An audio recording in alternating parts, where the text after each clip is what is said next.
naikkan harga barang, lepas tu sekarang kamu buang orang.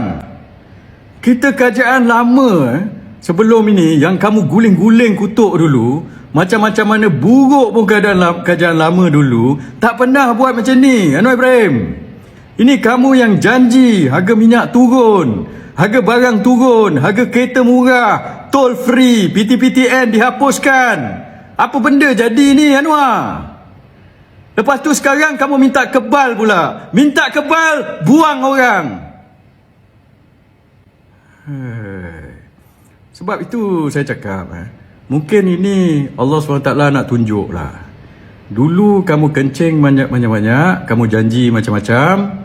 Lepas itu kamu buat ini. Mungkin ada hikmah ataupun ada sebab asbabnya Allah SWT bagi kamu jadi Perdana Menteri. Sebab mungkin nak tunjuk lah kepada orang semua apa sebenarnya kamu ini. Lepas ini tak tahulah, ini ujian kepada rakyat Malaysia.